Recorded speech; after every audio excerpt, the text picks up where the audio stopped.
大切な家族に危害を加えられた時、あなたは復讐しようと思いますか？ 2023 年6月18日、アメリカアイダホ州ケロッグ、夜7時20分、とあるアパートの一室は緊迫した空気に包まれていました。そこにひざまずけ。冷たくそう言い放った男の名はメジャー・ジョン・ケイラー。目の前ではそのアパートで暮らす18歳の青年デビン・スミスが青ざめた顔で膝をついています。アパートの外ではその家の母親と祖父が、そしてキッチンでは次男が血を流し倒れている状況。メジャー・ジョンは3人の命を奪った末、長男のデビンの部屋へたどり着いたのです。デビンのこめかみに銃口を突きつけ憎しみに顔を歪ませるメジャー・ジョン。彼が殺人を厭わないほどに怒り狂っているのは、目の前の青年デビンが幼い娘の前で G 行為をしたから。娘にわいせつ行為を働いた男を家族ごと皆殺しにしてしまった男。彼の怒りはなぜ取り返しのつかないところまで膨れ上がってしまったのか。その男の復讐心をあなたはどこまで理解できるでしょうか。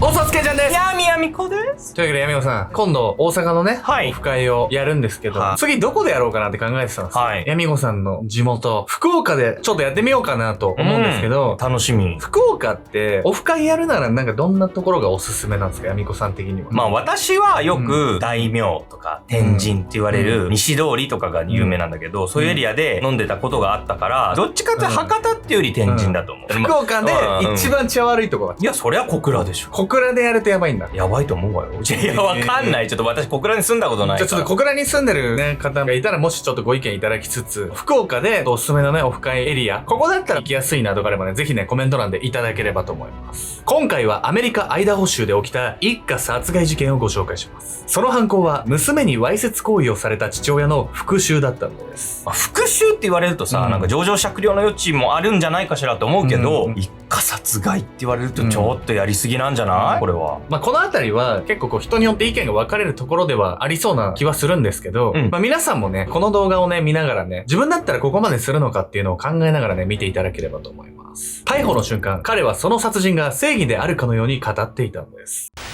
恨みの痕跡。2023年6月18日、アメリカアイダホ州ケロッグ、夜7時20分、山あいの小さな町の警察署に1本の通報が入りました。小児医者とその家族を処刑した。4人撃った。電話口で至って冷静にそう話す男の名はメジャー・ジョン・ケイラー。地元の鉱山労働者で妻と3人の子供を持つ父親でした。警察にはすでに銃声が聞こえた。隣人を殺した男がいるなどと数件の通報が入っており、犯行にはほぼ疑いの余地がありませんでした。そして警察が現場へ到着すると、アパートの前に立っていたメジャー・ジョンは逃げも隠れもせず、もう一度こう言ったのです。隣人を射殺した。アパートの外階段の脇にはその家の母親と祖父が倒れている状況。さらに家の中では次男と長男がそれぞれキッチンと寝室で亡くなっていました。4人はいずれも至近距離で頭部を撃ち抜かれており、メジャー・ジョンの拳銃には返り血のみならず飛び散った肉片までもが付着。こめかみには火傷の跡が残っており、4人はそれぞれ銃口を押し付けられた状態で撃たれたことが見て取れたのです。特に寝室のドアの裏側で亡くなっていた長男デビンに関しては、ひざまずかされ4発もの銃弾を撃ち込まれていました。通報時の処刑したという言葉そのままの方法で4人を殺害したメジャー・ジョン。抵抗することなく拘束された彼は恨みをあらわにこう言います。奴がどうしても許せなくて理性を失ってたんだ。またこの時、メジャー・ジョンは妻のケイリーに自分の携帯や財布を渡しながらこうも話しました。やらなければならないことをやった。子供たちにはパパが守った。もう安心だと伝えてくれ。4人もの殺人を犯しながらメジャー・ジョンには悪びれる様子もありませんでした。むしろ正義は自分の方にあると言わんばかりだったのです。4人も殺しといてさ、全く悪いと思ってないじゃない、この人。メジャー・ジョンと隣人の間に何があったのか。隣人のわいせつ行為は殺人すら正当化されるほどのものだったのでしょうか。危険な隣人。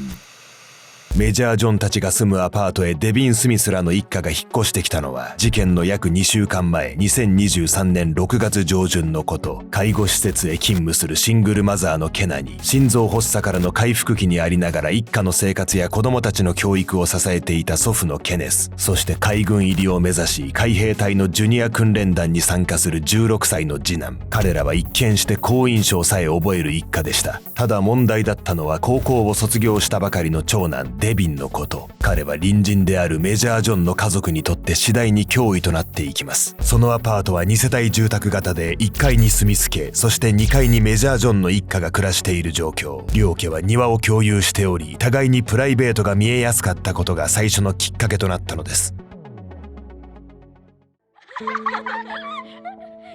2023年6月13日の昼下がり、アパートの庭には少女たちの笑い声が響いていた。メジャー・ジョンの妻ケイリーが穏やかに目を細めて見つめる先では、まだ幼い娘2人がチョークで地面に絵を描いていた。この子たちとこうして一緒にいられるのもあの人のおかげね。学生時代から苦楽を共にしてきた夫のメジャー・ジョンは、ケイリーが子育てに専念できるよう懸命に働いていた。犯罪者の父を持ち、決して育ちがいいとは言えなかった彼がその環境から這い上がり気づいたその幸せを妻のケイリーは噛み締めていた。しかし次の瞬間、ケイリーのその温かな気持ちは一瞬で消え去ってしまう。ねえママ見て、窓に男の子がいるよ。幼い娘に促され彼女の指さす方へ目をやった妻ケイリー。そこでは隣人のデビンが窓越しに全裸で G 行為をしていた。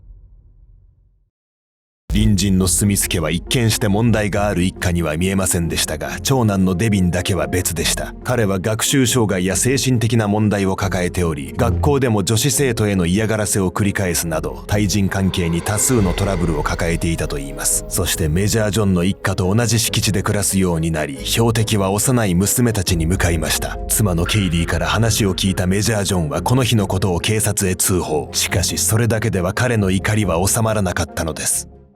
子供がまだ小さい中でさ、隣に裸見せつけてくる男が住んでんでしょ、めちゃくちゃ不安よ、それは。まあこれ本当にね、やられた人とかね、その関係者しかね、本当の気持ちは分かんないとはいえ、ここから一家全員を殺害するまでなるのかっていうのは、本当に皆さんもちょっと考えていただければと思います。メジャー・ジョンの怒りはなぜそこまで膨らんでしまったんでしょうか。止められない怒り。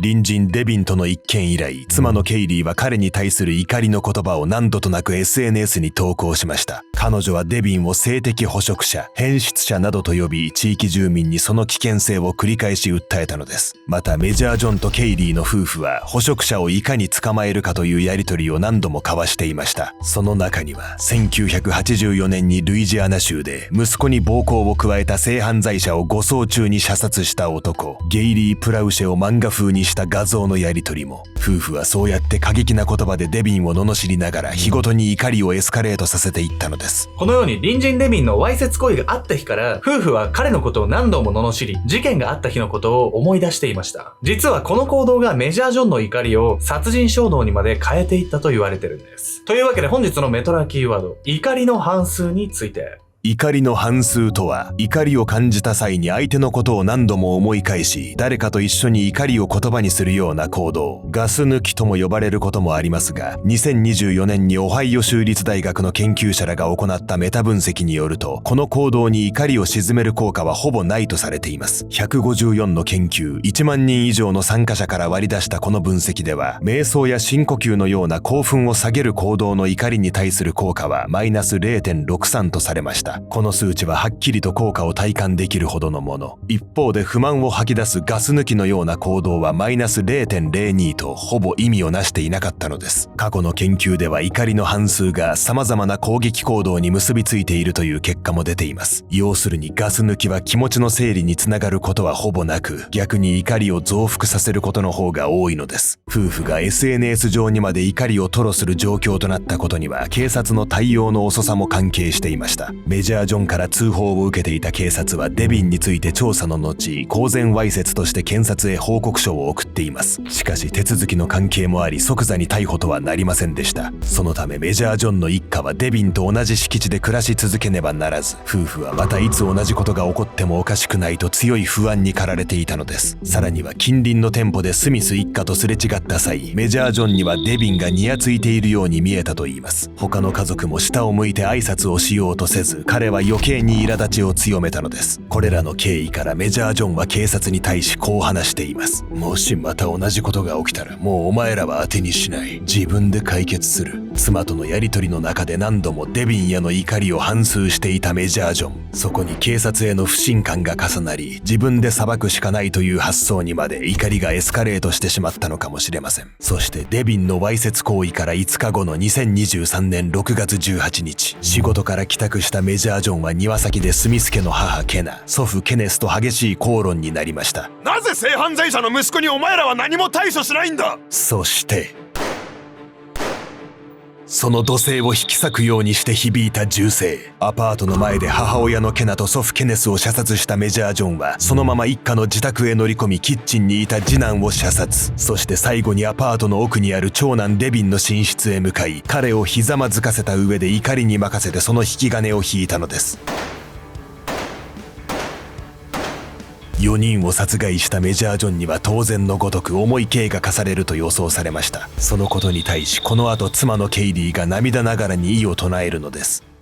さすがに4人も殺してるから重い刑にはなるでしょうけどさ、でもデビンのわいせつ行為ってのが根本の原因としてあるとみなされるでしょうから、判断が難しいわよねこれ。犯行内容はね、飛躍しすぎてると言えばそういう人もいると思うんですけど、怒る気持ちっていうことは理解できますよね。妻が訴えた思いとは一体どのようなものだったのか、そして司法はメジャー・ジョンに対しどのような判決を下したんでしょうか。いい人間でありたい。夫のメジャー・ジョンが逮捕された後、妻のケイリーは事件の傷もまだ癒えぬ中、メディアの電話取材に応じた。Everyone that knows him knows he's a good person. This is not what he wanted. This wasn't, this is not what anyone wanted. The police, our landlord, the one who was doing it, the person who was doing it, to his family, all made us feel like we weren't safe and nothing was going to be done about it. And the kid, Devin, adult, 18, said he was not going to be getting in trouble, but the cops believed him and were on his side. So why didn't the high school do anything about this kid? But they made that big of a fuss about that kid not graduating. They wouldn't let him graduate, but they let this kid when there's been nothing but problems. And I've been told they just wanted to get him out of there. Someone like that should not be out into society. He should have gotten help. He should have been in an institution. He should have not ever been around our kids. My husband is he's worked so hard so I can be a mom and take care of our kids. And he worked so hard and we've been together since we were 14. He's always just wanted to be a dad and a provider and a good person. And that's what he's been.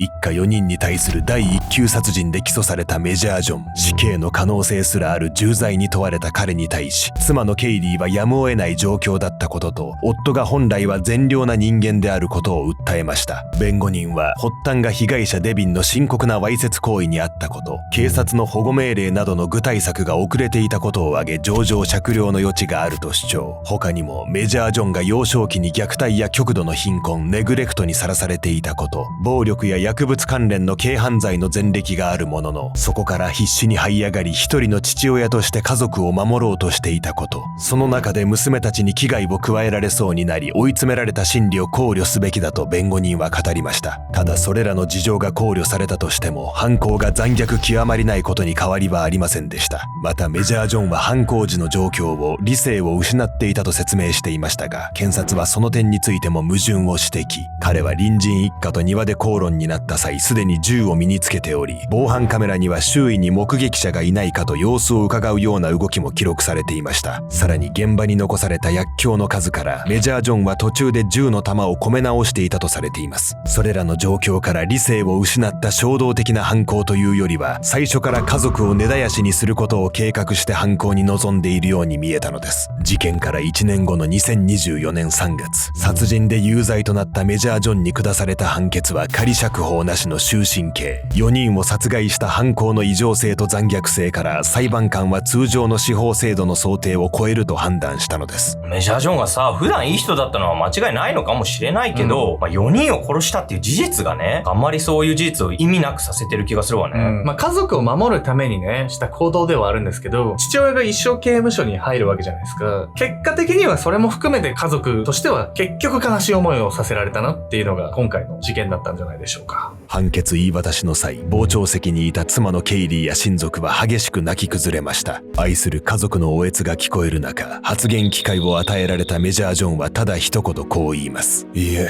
結構です。被害者デビンには確かに不適切な行動がありましたが、それだけが彼の全てではありません。親族や友人によれば、彼は自分の問題と真摯に向き合おうとしていたとされています。何よりメジャー・ジョンは当事者以外の家族3人の命も奪ってしまいました。彼からすればデビンの行動を止めなかった家族への怒りもあったのかもしれません。しかしその怒りが殺人にまで向かった時点で、しかも当事者ではない家族にまで広がった時点で、それは守るではなくもう別のものになっていたはずです。あなたはどこまでならメジャー・ジョンの怒りを理解できると感じますか？オズオスケンちゃんです。やみやみこ。というわけでね、皆さんね、お知らせなんですけど、シーシャバーシュメル7月にオープンしてからね、もう半年以上経ちまして、はい。本当にね、多くのメトラーさんだったりとか、アルゴメトリ見てないね、本当に一般の方とかがね、もう今はもうそっちの方が多いんですけど、すごいね、来てくれてね、本当にちょっと忙しくなって、いい意味で。なので、ちょっとこの度ね、若干名ではあるんですけど、シーシャバーシュメルで一緒にね、働けるね、仲間をね、募集したいと思います。というわけでね、場所はね、恵比寿駅のね、西口からね、徒歩5分。日比谷線4番出口からは徒歩10秒ぐらいのね、すごいいい立地にあるんで、で、こう内装はね、アンティークだったりとか、曲はジャズっていうのに限定して、その中で C 社をね、たしなめるっていうね、素敵な空間になってますんで、本当に一緒に働いてるね、仲間もね、ヤミコさん来たことあるからね、わかると思うんですけど、本当にいいメンバー揃ってるんで、ちょっとね、もちろん応募した全員を採用することはできないんで、逆にいい意味でちゃんと人を見極めて採用してるんで、そこはね、安心していただければと思うんで、ちょっとそういったね、環境に身を置いてね、一緒に C 社バーで働いてみたいよっていうね、メトロの方がいたらね、ぜひね、概要欄、固定コメントのね、ウォンテッドリーの方からね、応募いただければと思います。皆さんのね、ご応募お待ちしてます。